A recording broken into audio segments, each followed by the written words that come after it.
lounging, son. Welcome back to the Comic Lounge. My name's Ryan. And I'm Manny. And today we are going to be talking another one of our favorite books that came out this week, talking about Outsiders by Collin Kelly, Jackson Lanzing, and Robert Carey. As you can see from the cover, it's unearthing the secrets of the DC universe. Now, I will be completely honest. When I saw this cover, I was like, oh my God, they're totally ripping off Planetary. I mean, you could see just from Luke Fox's outfit in here, it looks exactly like Elijah Snow's from Planetary. And I thought this was Katana, which it's not, which we find out. And like as drummer, so I was like, what the fuck is going on here, dude? Like, are you serious? I stand corrected. It's not, I mean, it is kind of like Planetary, but it's also like they weren't like trying to hide it, I guess. Like I guess I kind of judged it before I read the book, which sometimes I do. And I was like, why don't you just call it Planetary then, if you're gonna like do this? But it was a clever way to introduce the concept back into the DC universe, because as you know, like Wildstorm is in the DC continuity now. So I have to say I was kind of shocked at how much I like this book. And that's not to knock the creators. When you reached out to me and told me, that you were going to pick it up, I was like, and you said, hey, like, this is probably the concept. I was like, well, I loved Planetary. I love the Authority. That factors into this too.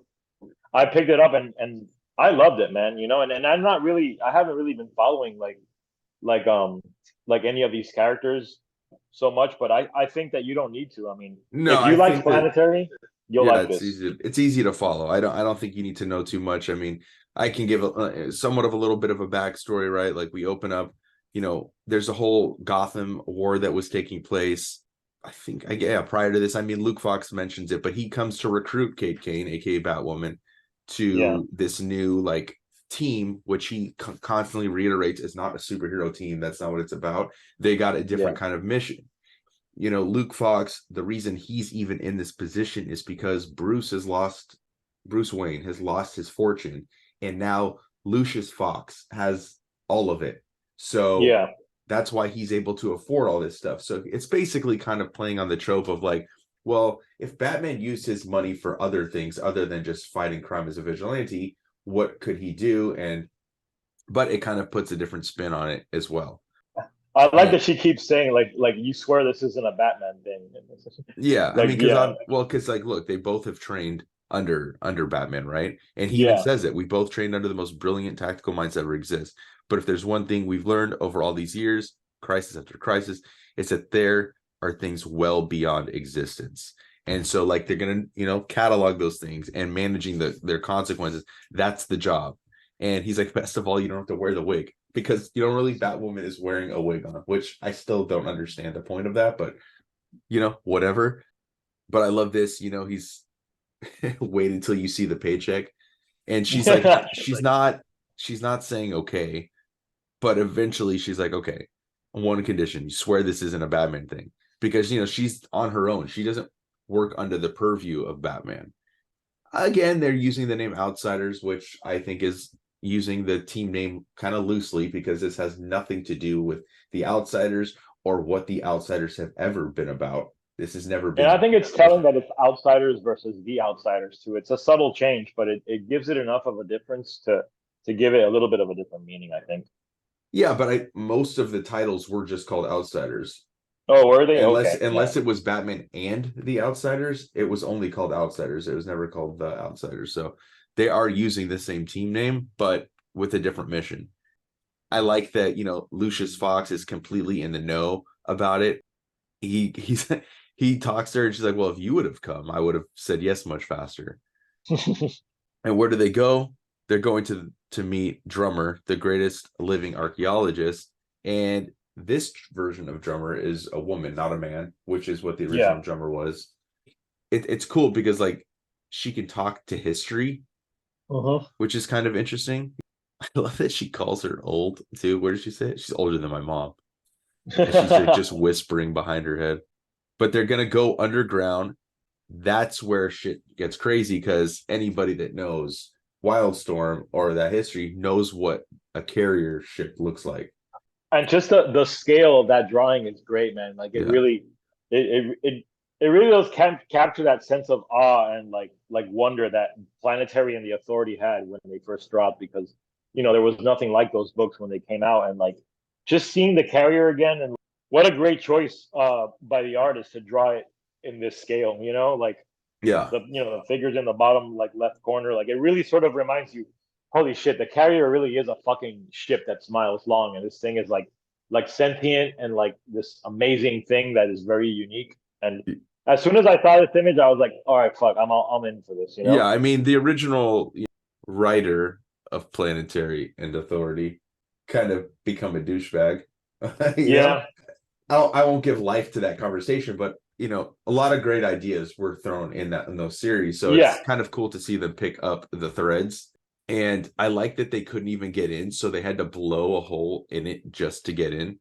And I love that, like, all these guns and like a security measure gets taken upon them, right? And it says multiversal aberration detected, activating bleed safe protocols. And yeah, because the bleed is the area, the space between the universes, multiverse, which is which is where the Carrier can sort of like usually stations itself. Yeah, and it can ride along the multiverse and travel it very easily. Yeah.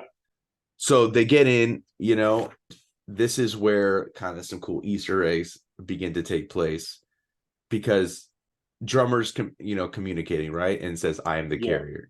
And so now we're actually getting the confirmation of what that ship is, even though, like, most readers would already know. But the Sentry babies, the skeletons. Sparks, man.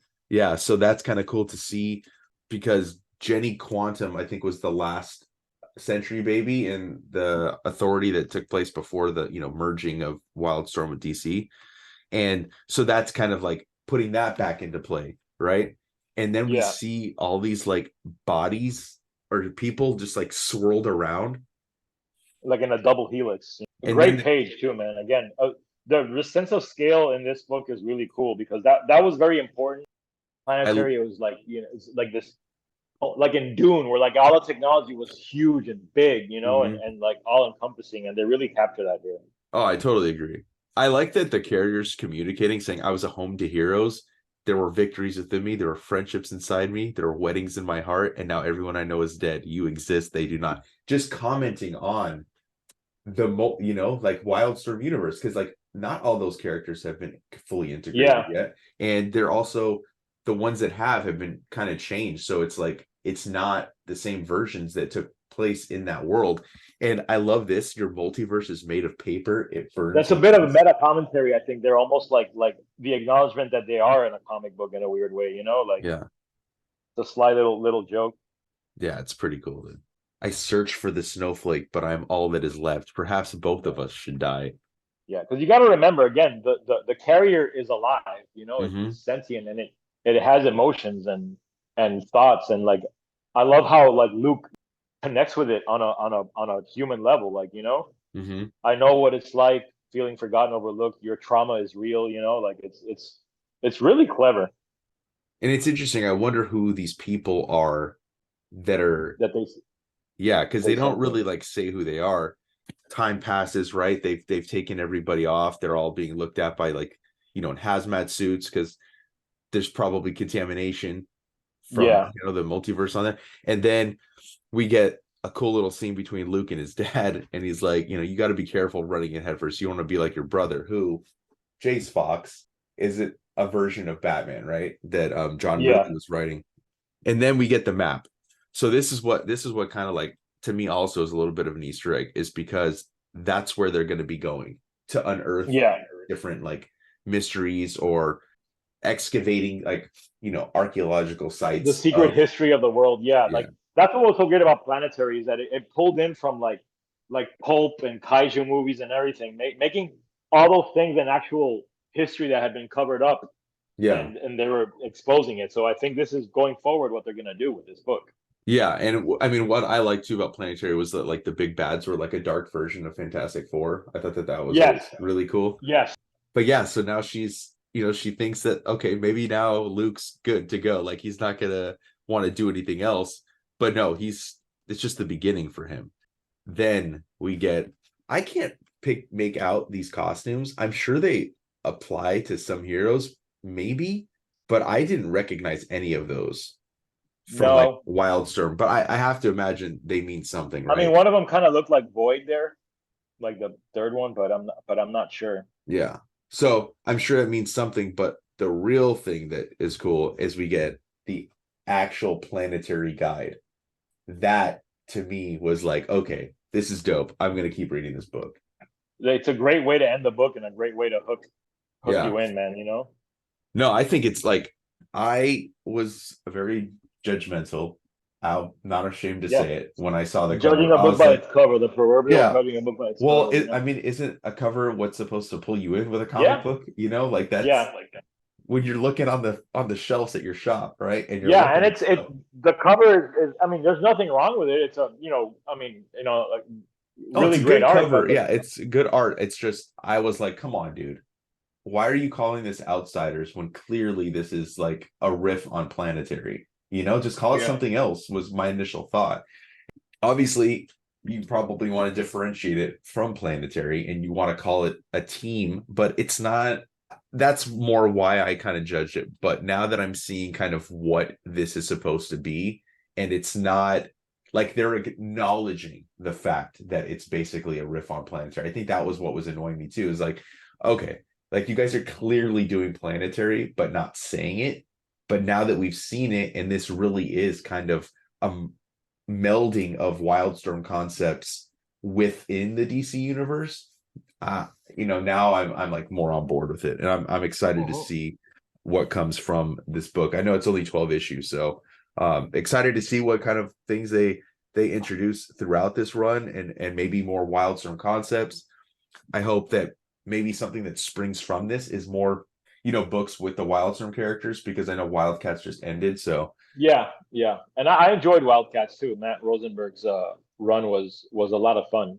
yeah, so I definitely, if you're on the fence for this book, I definitely think it's worth at least picking up the first issue. At least check it out, make your own assessment on whether or not you want to continue on, but definitely worth checking out for sure. Make sure you check out the other vids on the channel. Make sure you like, follow, subscribe, hit the bell icon so you're notified every time a new vid drops. And on that note, We'll we're catch out. you next time, guys.